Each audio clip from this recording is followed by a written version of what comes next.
Good afternoon, arts advocates, and welcome to Americans for the Arts and the Arts Action Fund's hours with our office hours with our advocacy team. Thank you to those of you that have been with us over these past few months, joining us for office hours, and welcome to any new people that we have with us today. My name is Jay Dick, and I'm the Senior Director of Advocacy and Partnerships here at Americans for the Arts. I'm a 50-something white gay cis man with short brown hair, a graying beard, and I am wearing a purple shirt. I'm currently in my home office, surrounded by mementos from my life. Americans for the Arts is committed to accessibility, and this includes our speakers offering visual descriptions of themselves, which makes the webinar more accessible for audience members that are blind or have low vision. Additionally, there are Zoom-generated closed captions for audience members. You can access the closed captions by selecting the CC button for closed captions in your Zoom toolbar. The webinar also includes live American Sign Language interpretation, which you can access with the globe icon in the Zoom toolbar and select ASL interpretation and then please click on the interpretation link in the Zoom toolbar and select American Sign Language. We welcome Talon and Jenna and thank them for their sign language interpretation help today. Today we'll have a Q&A feature of the Zoom available for you to ask questions of our speakers throughout the webinar. We will do our best to answer all the questions either through the Q&A feature or out loud during the presentations from our speakers. This webinar is being recorded and will be available to you to review in the next week. You will also be able to find the slides and additional resources on our website, and that link is being shared in the chat now. In the event that we don't answer all the questions, please reach out to Americans for the Arts Public Policy Manager, Olivia Tarpley, so we can keep in touch. And as a reminder, again, the webinar is being recorded and will be available in the next week or so. We will have several sections in this webinar. It's a little different from some of our past. We'll have some opening remarks where we are, where we've been over these last few months. Next, we will hear about how we've added various sessions to our annual convention that seek to aid and educate attendees around federal advocacy and changes to the cultural agencies. We will then hear about the various updates to our federal legislative landscape. And next, we're going to hear a special live report from Capitol Hill on a key legislative meeting that is taking place at this very moment. And then lastly, we will answer any questions that you might have.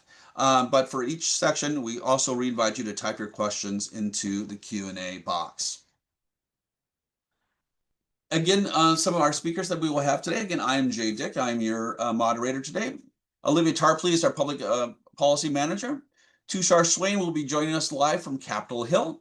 And Mandy Lee is a new person with us today. She's joining us as the Senior Membership Manager, and she's going to be talking to you a little bit about our AFTACON. So let's go ahead and get started. It's been a roller coaster ride these last few months since January 20th. There's been a lot that's happening, and it's really been tough to keep track of everything. And so we're so glad that we were able to keep these office hours going to make sure that you understand what is valuable, what you should be paying attention to, and what needs you should be doing back home to be advocating for the arts. So we're going to talk a little bit more about what's going on, but let's talk a little bit about something a little different. We at Americans for the Arts have our upcoming AFTACON coming up, our annual convention that we're restarting. It's going to be in Cincinnati, June 11th through 14th. And I'm going to invite Mandy to join me here. I'm going to talk a little bit about the advocacy components of this webinar that we have really bulked up. And hopefully a lot of you are going to be able to attend these sessions here. But I just kind of want to make sure that you're aware that how we're trying to help you and your colleagues navigate this process here. So the first thing I want to talk a little bit about is a pre-con that we're having on that Wednesday, June 11th. And again, our full conference is June 11th through 14th. And Mandy, I think is registration closed for it? I think it is probably. For the pre-con it is because it is sold out, but for the full convention, registration closes at midnight tonight Eastern time. So we are running out of space, but you can still sneak in there under the wire and register. It's going to be a very full house. Perfect. So, yeah, so great timing here if you still are thinking about it. And I'll note that it's pay what you can. So if there's no real registration fee, but of course you have your own hotel and transportation costs. But I want to talk to you a little about the pre-con that I mentioned here.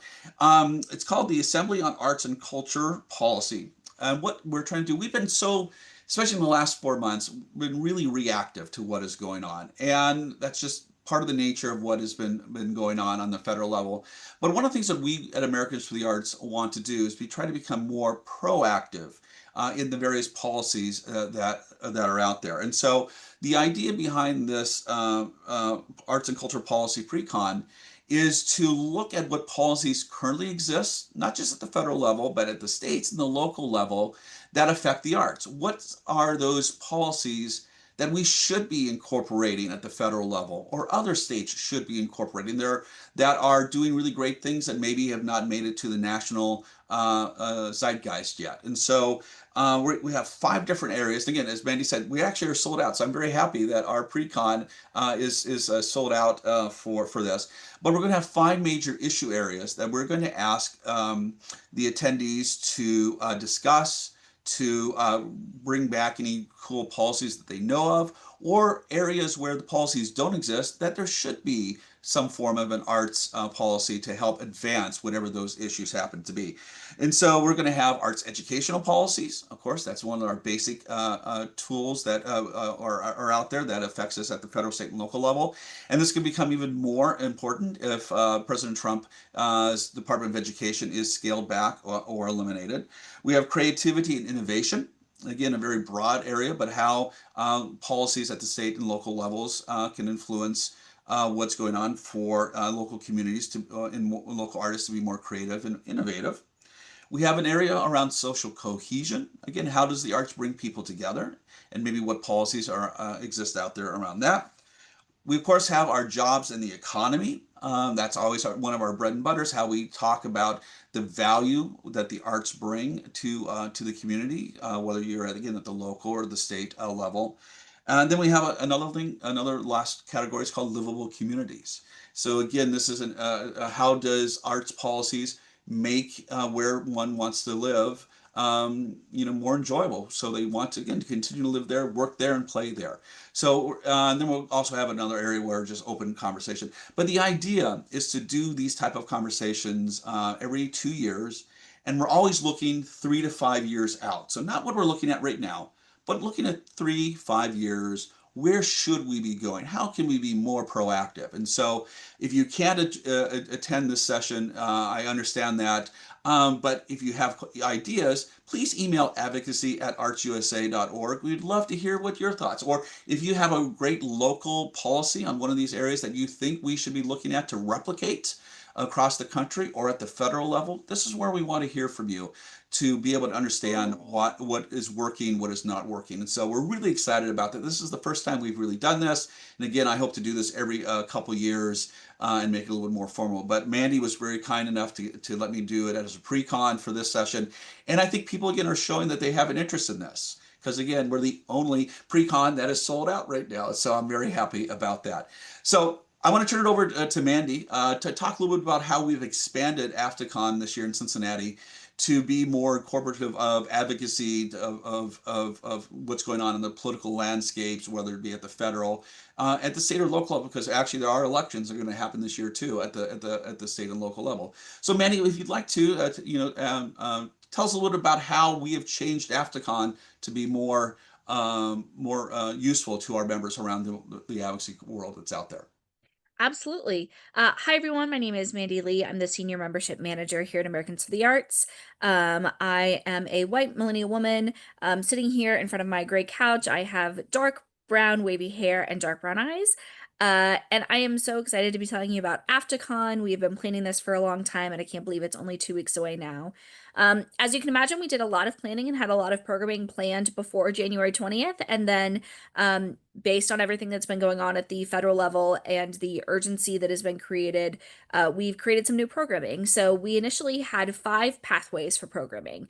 That's the cultural power of the arts, the educational power of the arts, the economic impact of the arts, cultural, did I say educational, the future and the future power of the arts, and the social power of the arts. So those are our five sort of categories. And we've now added civic action. So we've added breakout sessions that are focused on really urgent areas where there's a lot going on that we didn't have programming that was already addressing. So we have a session with the Arts Education Alliance, and they're coming in to talk about things that are happening in the arts education space and what uh, cuts at the federal level may impact when it comes to arts education and how people can get involved in arts education advocacy. We have one that's focused on museums and libraries. We actually have two sessions focused on museums and libraries, one that's a little bit more focused on how museums and libraries serve as cultural hubs. And then another one that is a little bit more broad about what's going on in the museum and library space. We also have a session with attorneys, with lawyers who are going to not provide specific legal advice, but give some sort of general I don't even want to use the word advice. They wouldn't like me to, but give some ideas a little bit about what's going on when it comes to litigation surrounding executive orders, how all of the federal changes are impacting organizations on a legal level, and they're going to be able to provide some great insight there. We also have an attorney and professor coming in to talk a little bit about DEI and where DEI policies stand under current administrative policies and how organizations might continue to do work that is equity focused while still maintaining in compliance with the government and also for grants and those sorts of things. Um, so that is our civic action programming, and I'm really excited about all of those coming together and people having that opportunity to meet with experts from across the field and interacting with some experts that they might not have otherwise encountered. So people that are working in the humanities space, people that are working in the libraries, in the legal field. We have a strong funder presence that's going to be there at AFTACON. So we've got a lot of people coming in to share their knowledge with attendees and also connect with each other. So that's happening during the main part of the convention in the mornings and early afternoons. And then in the afternoon, we're doing something called Art Ventures. If you've been to AFTACON before, you may remember Art Ventures. We've re-envisioned them a little bit for 2025. These are included in the cost. They're not an additional cost.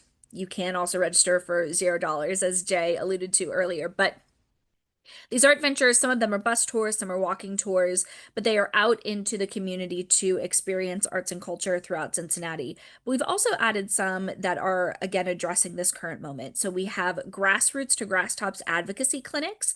That's being led by Sarah Sisser of Creative Ohio, alongside Nate Magaha and David Holland, some great arts advocacy partners at the state level that are going to be really helping to train our attendees and how to be great grassroots advocates, but also how to appeal to those grass tops folks who are also really important in an advocacy strategy.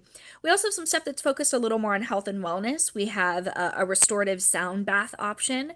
We also have an art making activity that is really focused on centering and finding some peace in challenging times.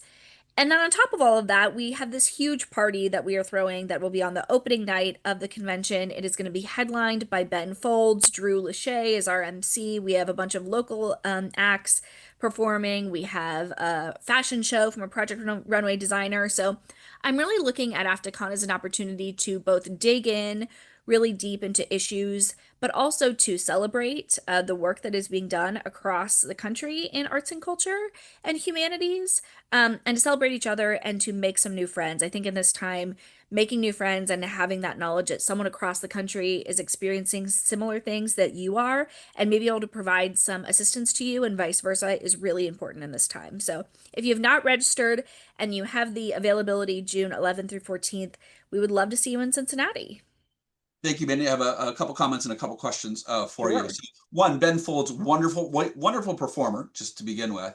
But two, he's been a wonderful arts advocate for the Arts Action Fund and Americans for the Arts for years now. And he's a really great guy, too. I've got to spend some time with him. And so he's been up on Capitol Hill with us to advocate in the past. And so really looking forward to seeing and hearing from him. Mandy, we had a couple of questions here. One of is there going to be a virtual aspect to any of the AFTACONs or anything that reports outs or anything like that? There's not going to be a virtual portion this year in the sense that you're not going to be able to like watch any sessions virtually. However, we do anticipate to do some share outs, and we will have programming throughout the year in these virtual engagements.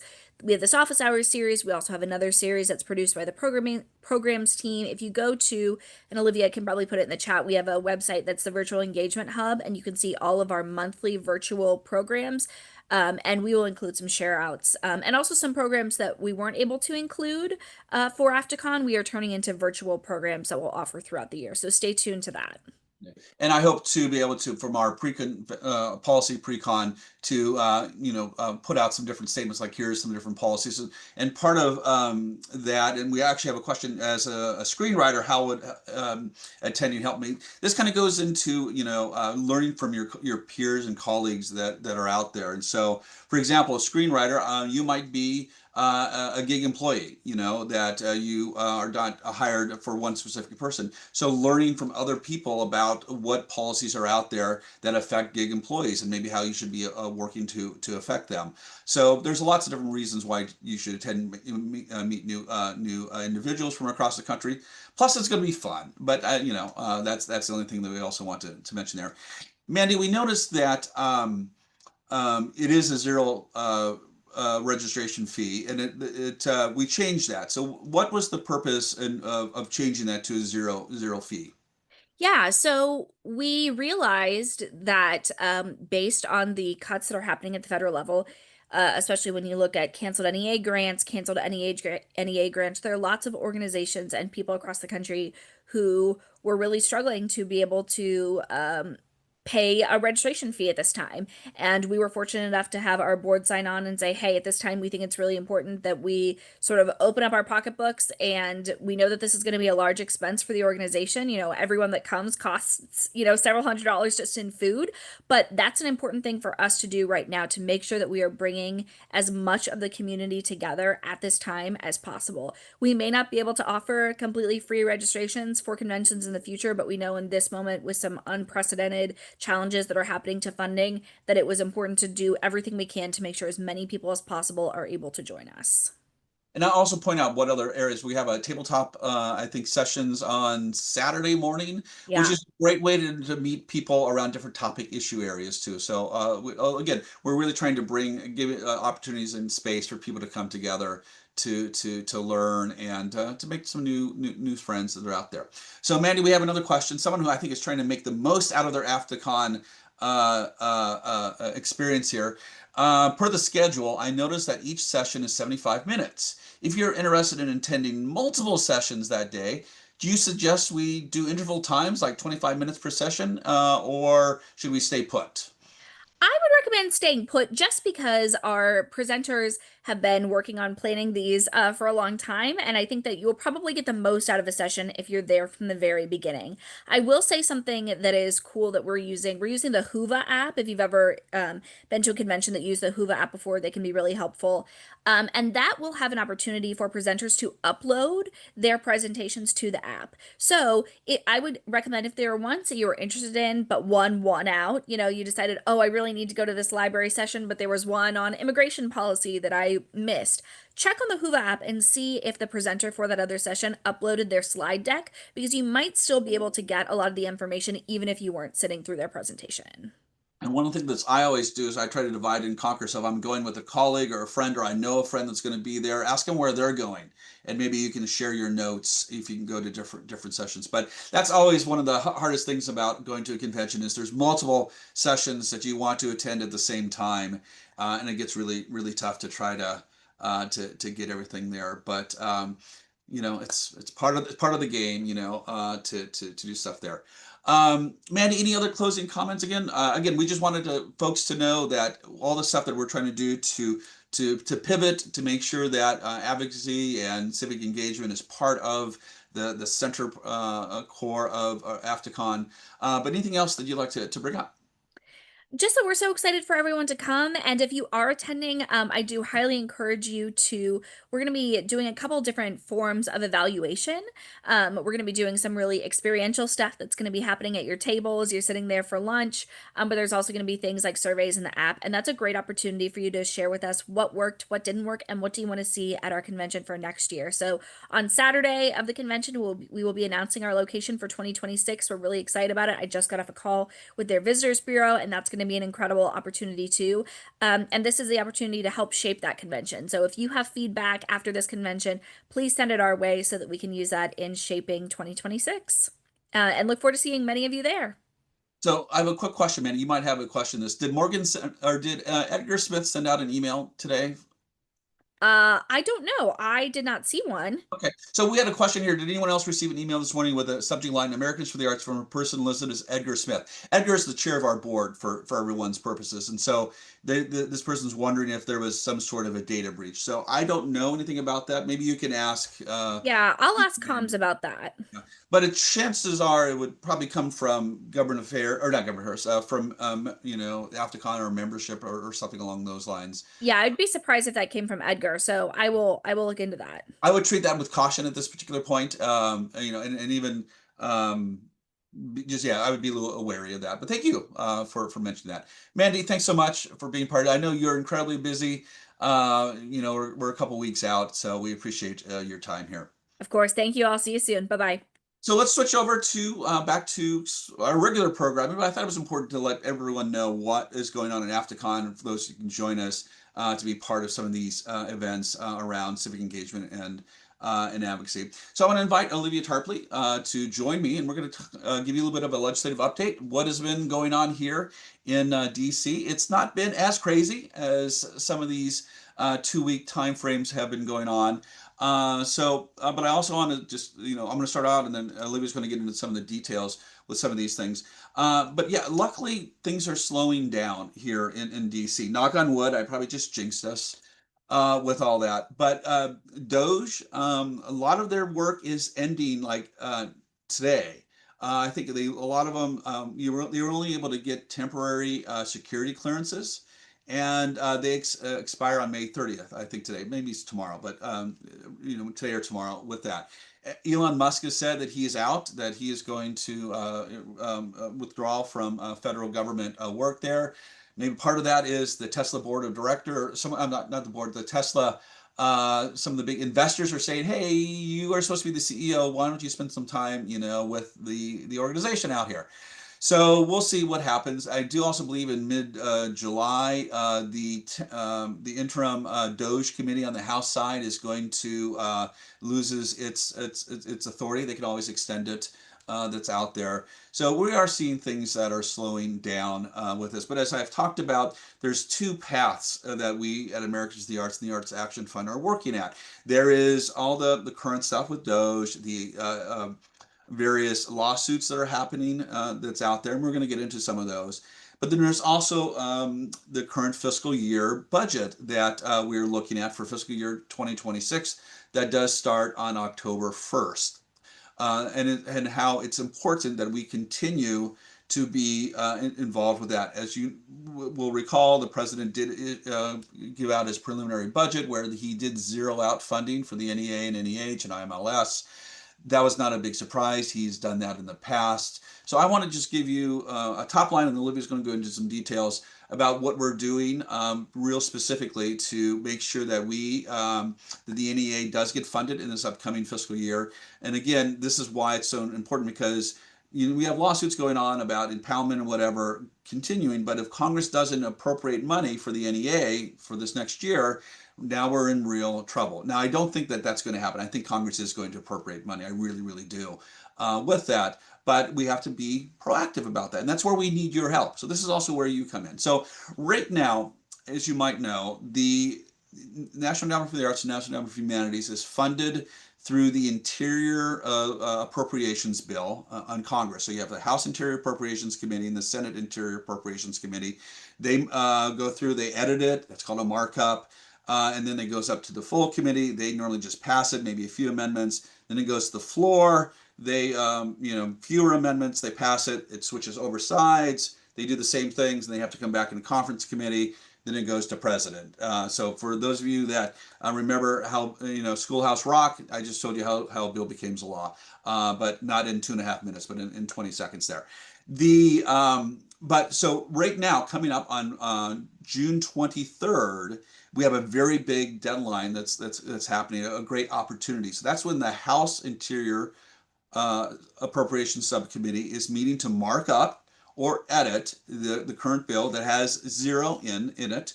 And we want to make sure that we change that zero to 207 million or even more. Chances are it's not going to be that much, but we need to get a good number for when they conference it with the Senate and then they balance things out there. So what we're really focusing on right now is the Republican members of that Interior Appropriations Committee. So right now, as I mentioned, our colleague Tushar Swain is on Capitol Hill right now. He's going to give us a report, but he's actually meeting with the office senior staff for Representative Simpson of Idaho, who chairs that committee, who's a strong supporter of the arts. And so we're curious to see how things are going there. But we are targeting the following folks. And so if you live in any of their members of these districts, we want you to get involved with us. And Olivia's going to talk about some ways that you can get involved. But as I said, Chair Simpson of Idaho, Mark Amity of Nevada, Guy Rethenschaller of Pennsylvania, Ryan Zinke of Montana, Michael Cloud of Texas, Jake Elsley also of Texas, Celeste Malloy of Utah, and then we're also targeting Representative Tom Cole of Oklahoma, who chairs the full Appropriations Committee. Now, especially, as I said, Chair Simpson has always been a really strong proponent of the arts, and has always said that he seeks to, make sure that the arts don't get cut, too much. Our problem that we might be running into is that each committee gets a top line number, a dollar amount that they can spend, and then it's up to the chair to kind of divvy that up. If that amount is cut by 30, 40%, there are going to be cuts. So we want to make sure we minimize the cuts to in this case, the NEA and NEH that are out there. So we're having a full court press that's going on with these folks. But of course, it's going to expand as it gets later on. So with that, I want to turn it over to Olivia to kind of talk a little bit more details about what we are doing and hoping to do with these 8 different congressional districts. And then also we'll go into some updates on kind of what's happened in the last couple weeks. So Olivia, I'll turn it over to you. Absolutely. Thanks so much, Jay. Hi, folks. My name is Olivia Tarpley, and I'm the Public Policy Manager here at Americans for the Arts. I'm a white woman with shoulder-length dark brown hair, wearing a black and white striped sweater, seated in my home office with a blurred background today. And just to reiterate, thank you all so much for joining us, not only today, but over the past several months. We really appreciate everything that each of you are doing in your communities and, of course, at the federal level as well to advocate and share stories and the impact of the arts and culture sector with your members of Congress. Everything you do makes a difference, and we are very appreciative of each of you. And so some of the things that we're doing right now, and we, like Jay said, are focused specifically on the Republican members of the House Subcommittee on Interior, because we know that those are the folks that are going to have the most sway and, influence over what number gets into the Interior Appropriations Bill, which then ultimately our hope is that it can be conferenced with the Senate and go a little bit higher. So specifically, we have a state and district captains program where we work with your colleagues from across the field to reach out directly to these members of Congress. So we have partnered up with our district captains specifically to work very closely on advocacy and education strategies to those members of Congress. So we are starting to conduct several meetings, a series of meetings, both virtual and in person in the districts, to encourage these key members of Congress to include this certain level of funding in the Interior Appropriations Bill. In some cases, because we've tailored these plans to reflect the specific needs and also the environment and landscape in the various communities. We are, in some instances, incorporating a sign-on letter so that organizations and community members can sign on to this letter to really show their support of National Endowment for the Arts and National Endowment for the Humanities funding. So those are things that are going to be happening pretty quickly here, given, like Jay mentioned, the June 23rd markup deadline. So we're trying to get to these folks as soon as we can to really emphasize the importance of including some adequate funding for the National Endowment for the Arts and the National Endowment for the Humanities. So those are some of the things that we're working on right now with this kind of focused advocacy approach. And just as a reminder, the reason why we're focused right now on the House is that the appropriations bills originate in the House and then they go to be conferenced with the Senate. So certainly later in the summer, we'll have more updates related to some of the strategy for reaching out to members of the Senate to ensure that hopefully there is a good amount of funding in that final bill. So Jay, what else? What else with our interior strategy? Have I missed anything?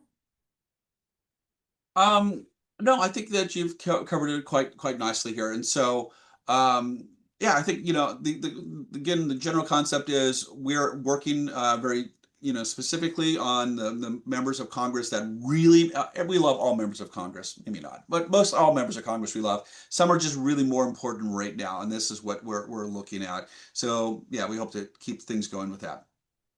And if I could just also add quickly, Jay, we are very lucky, I think, to be in partnership and a very frequent communication with, of course, lots of other national advocacy organizations. So some folks might have been paying close attention to happenings and occurrences at the Institute of Museum and Library Services. So that particular agency is actually funded through a different appropriations bill. It's funded through the Labor, Health and Human Services and Education appropriations bill. So we partner with and, like I said, have frequent communications with our colleagues at the museum and library advocacy organizations. But right now, just given our mission and goals here, we are focusing on the NEA and the NEH. Perfect. Sounds good. What else is going on in Capitol Hill right now? Yes. So while some of the, I think, news has slowed down some, Congress is certainly still working hard to not only get the fiscal year 2026 appropriations sorted out, but as many of you probably know, they've also been working on a new tax bill per President Trump's his administration's agenda, given that some of the Tax Cut and Jobs Act legislation is expiring at the end of this year. So, and I know we talked about this some on our last office hours, but just as another reminder and update, one of the primary things that we were advocating for as far as tax reform this go round was the Performing Artist Tax Parity Act.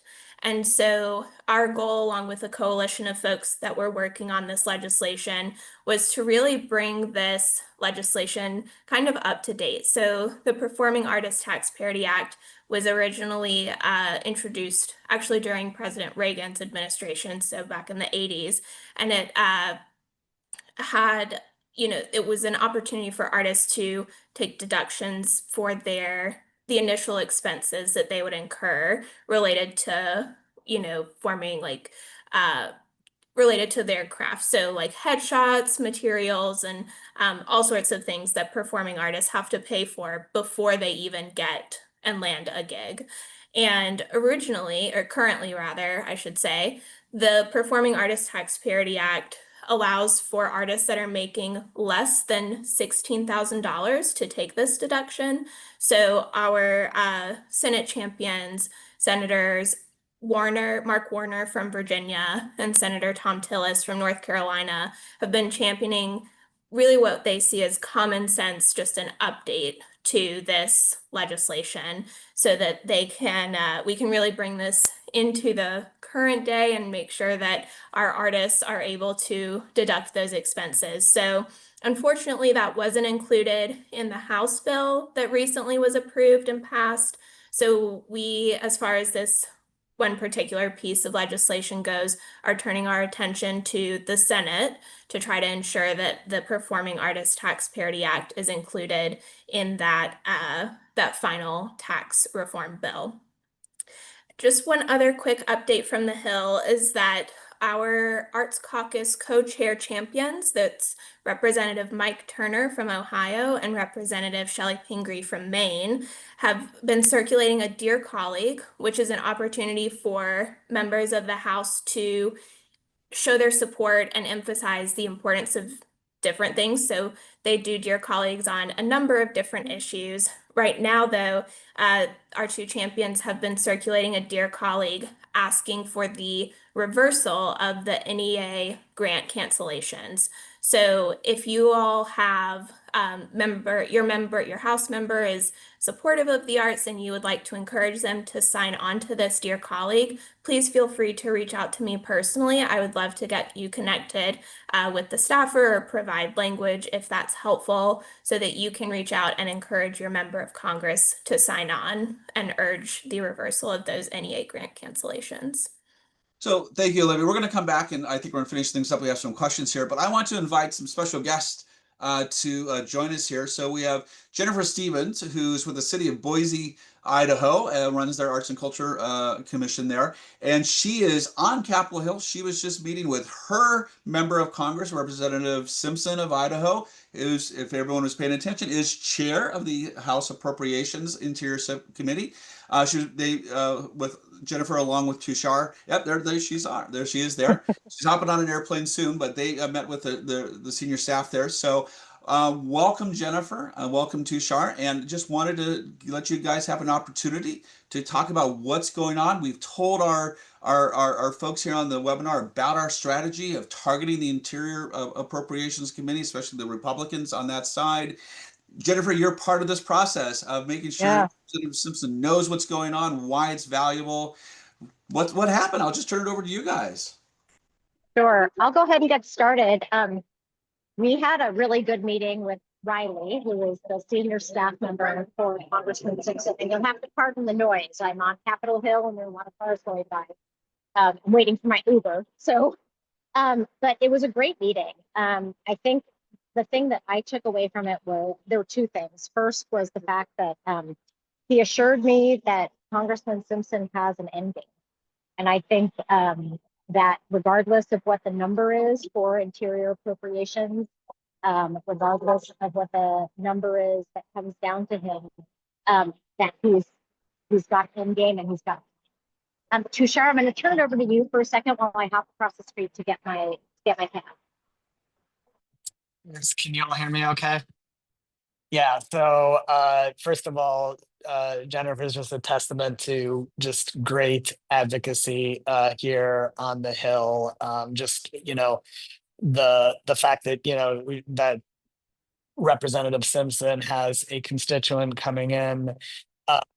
She's developed a fantastic relationship with his legislative director, so his lead in policy, and it's a great relationship that she's built over the last couple of years, and it's just been really helpful to the arts community. So thank you for that, Jennifer. Just to take just to follow up on what she said, that Representative Simpson is just a true supporter of the arts, of the NEA. Told us that there are, could be some difficult steps ahead, for sure. We saw lower numbers, for example, 2 years ago, in the House bill at around 186 million. But as we know now, that was while a low number, not as low as compared to the rest of the interior bill. And so the thought was to to make that number as high as possible so the Senate can kind of swoop in for at least level funding that year. And so, you know, he did assure us that, to Jennifer's point, that there is an ending here. He validated, I think, a lot of what Olivia had mentioned with regard to reaching out to those target members, those target Republicans on the Interior Committee. But also, he said that it's not too soon to be starting to advocate to your members in the Senate. So for many, the things like testimony are due in the Senate next week. But it's not too late to reach out to your senators to let them know that, hey, whenever this appropriations bill eventually comes to the Senate Interior Committee, that they know of your support for the National Endowment for the Arts. And I want to say a couple other things. Thanks again to Sharon. Thanks for the nice things you said. He also pointed out to us that I think they recognize that this is a new game.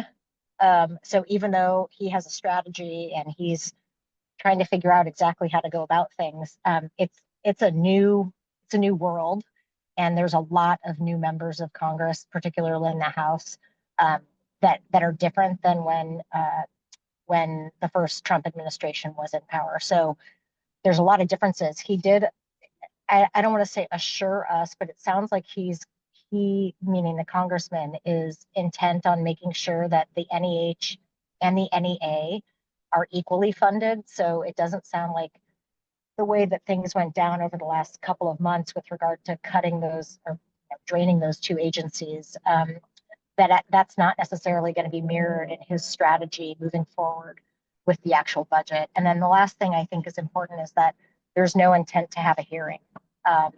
And that is, of course, unfortunate. My congressman, would love to be having lots of hearings, and the way things are done now, it just doesn't permit it. So those are some other takeaways. So Jennifer, when you said no hearing, no specific hearing to talk about how wonderful the NEA and NEH are. They're still going to have their June 23rd markup, but no specific hearing to talk about topics of funding, correct? Correct. Yep. Any other thing, Tushar, I'm going to ask you to stay on, but Jennifer, anything else before? I know you're on your way to the airport, so we really appreciate you. And Jennifer has been such a wonderful advocate for us too. She's came in, I don't know how many times, and she really maintains her relationship with Chair Simpson. And we have these we get information, we know what's going on, we know what we should be doing. That helps us with our game plan. And then two, it helps us to make sure that we get those grassroots and grass top supporters out to help Chair Simpson do what he wants to do, which is protect the arts. Anything else, Jennifer? Yeah, one last thing. I wasn't able to attend the meetings that you had this week, Jay, with the sort of key people on the Interior Subcommittee. But we did ask Congressman Simpson about the concept of petitions and whether or not at this point it would be helpful or less helpful. I'm working and collaborating with our Idaho Commission on the Arts to talk about whether or not that's really the direction we want to go at this point, or if staying under the radar is sort of a better strategy. And he thinks that staying under the radar at this point is the right thing for our state. Yeah. So I think the personal relationships right now, at least in my state, are the way to go, as opposed to a big flashy petition. And I would imagine that every state is a little bit different and every set of relationships is different. So just sort of proceed cautiously and know what the right, try to get some intel on what the right thing is for your particular district and your particular person. That is great advice, because every district is different. Every congressman responds differently. That's why we're so grateful to people like you, Jennifer, our people, our constituents who are there on the ground, and that can understand what's going on, what works best, because what works best for Boise isn't necessarily going to work for Las Vegas, for example. It's out there. Jennifer, I'm going to let you go. Thank you so much for what you do, what you always do. You're getting lots of hearts here from our attendees. So thank you for that, and safe travels here as you head back to Boise. Take care. Tushar, I do have a couple questions that have came in on the chat here. A little bit of an update on some of the NEA grants that were terminated. Do we know if there's any, there are some of these still under consideration? People were able to appeal some of these decisions, and is the NEA still giving out grants? The from the National Council on the Arts meeting in May. Do we have any updates on the grants going on from the NEA? We don't have updates on what the future um, on future grants and what's been what was determined at the net or at the last council meeting.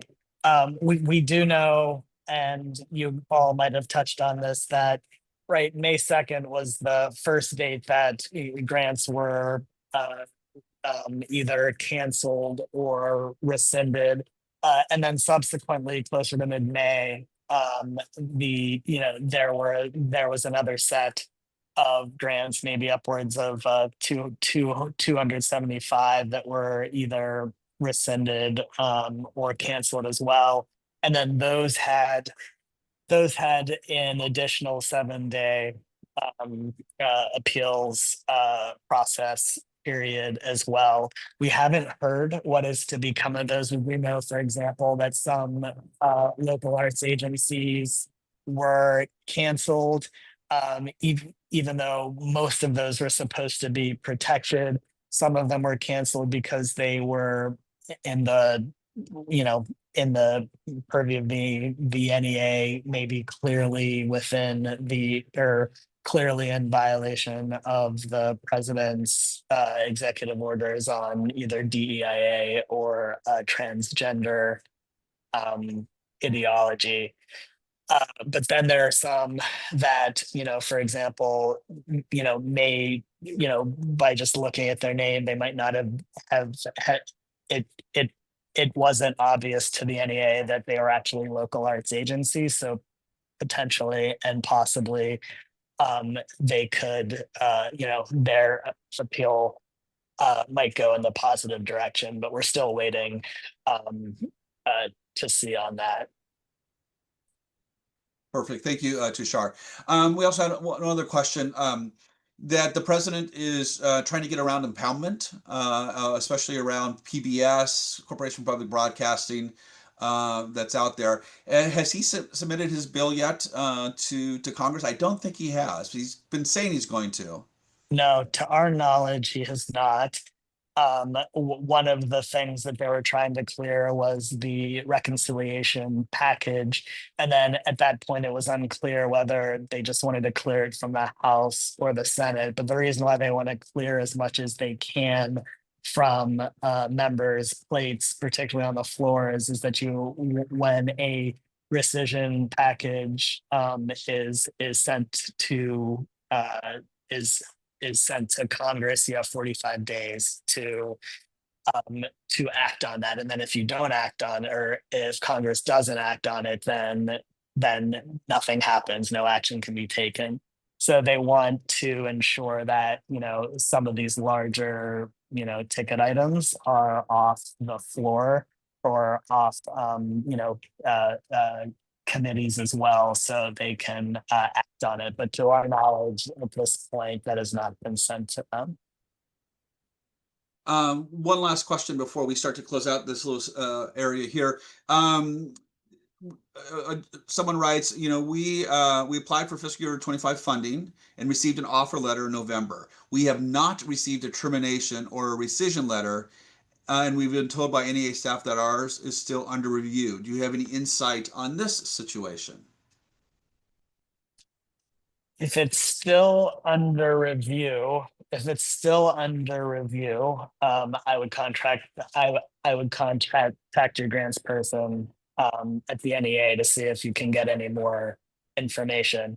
I know that they have, I know that it's been hard for many people as well to get that kind of information. But like, for an example, today I saw from a, I saw from a, uh, am I still there? Yep, you're here. Keep going. Yeah. So I saw it, or I saw some shifting, for example, on a grant uh, that went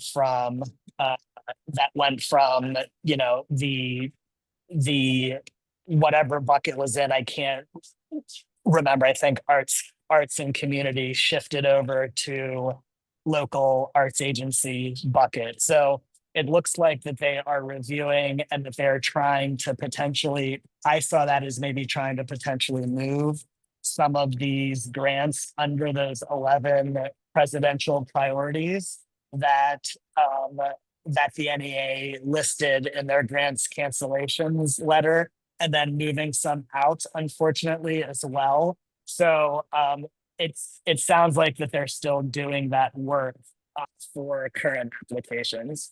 Yeah, I will note that today, May 30th, is the last day for many members of the NEA staff that have taken early retirement or other buyouts there. I will note that no one has been fired at the NEA. This has been all voluntary. It still, though, leaves lots of staff positions vacant, unfortunately. And so I think they're going to take a little bit more time to continue to be processing things. We did have a question about the general operating grants, offer decline letters. I don't think we have any update on when those are going to be issued with that. So that's kind of a waiting game with that. And I know it's frustrating to many of you who have open grant applications or been told you're getting stuff. There's just not been a lot of activity coming out of the NEA right now. So we apologize. We don't have a ton of information on stuff like that. Tushar, before you go, and before I call on Olivia to give last minutes, I want people to see, maybe people who have not been on Capitol Hill, to see the exciting halls of Capitol Hill. So can you just pan your phone around to show kind of what the hallway you're in and what it looks like? Because I don't know if everyone's seen one of those. I know you're in Raven, so that's the exciting Bill. Turn around so you can see the other flags down the other side of the hall. So this is what a House member looks like. So that's up Representative Simpson. So you can always tell the members they have the U.S. flag and a state flag, and then it just goes on. So you see, I see 1, 2, 3, 4 other members of Congress there. The Senate's a little bit more nicer over there. They have a little bit bigger offices. Thank you, Tushar. But I just wanted to see like how sexy it was on Capitol Hill. So we thank you for your being up there and being part of this. And I'm going to let you go and have a good weekend, my friend. Olivia, anything you would like to say to close this out before we end it? Yeah, thanks, Jay. Just as a kind of final wrap up here, wanted to reiterate that we are, working really hard to do these kind of focused focused initiatives, focused education and advocacy, and recognize that not everything will work in each community and for each member of Congress. So wanted to again extend the invitation, and I'll ask really for you all to please make sure you're keeping in touch with us if there are things that we can do to be helpful or folks that we can connect you with. We're always happy to do those sorts of things. And of course that invitation extends also to, like Jay was saying, unfortunately right now we haven't heard any direct clear updates from the National Endowment for the Arts related to grants over the past several months and weeks even rather. So please just keep in touch with us. We want to be as helpful and communicative with everyone as we can. So of course, thank you always for coming to our webinars, but also thank you for being open to continuing the conversation with us. We certainly appreciate everyone. Thank you, Olivia. So as we close out, while we talked about these 7 appropriations members, there's something that everyone can do. If you haven't already done it, please go to some of our resources on our website. We have the ability for you to write your member of Congress, so artsactionfund.org/arts-action-center. Share this with your friends, your family, your whoever, to make sure that members of Congress know that you value the creative agencies on the federal level here. So please do that. We also have our links to how to protect the NEA, save the NEA, and a wonderful timeline that helps keep us all up to date on what is going on with with the federal issues that are out there. I will note a little change in programming. We will not be having our next regular scheduled office hours on June 13th. That is during Americans for the Arts' annual conference. We will not be doing that. We will skip that. So our next scheduled office hours will be on Friday, June 27th. Again at 2 p.m. Eastern. So keep that in note for your script. So I want to again thank our participants, our speakers, Olivia Tarpley, Tushar Swain, Mandy Lee for joining us, and Jennifer Stevens for joining us also from Boise. But also thanks to Morgan Fernari of our Arts Action Fund, who's been behind the scenes making sure that everything goes well with this. With that, I wish you a happy weekend. Thank you all for all that you continue to do. Be well, stay safe, and until next time. And hope to see a lot of you in Cincinnati. Bye-bye, everyone.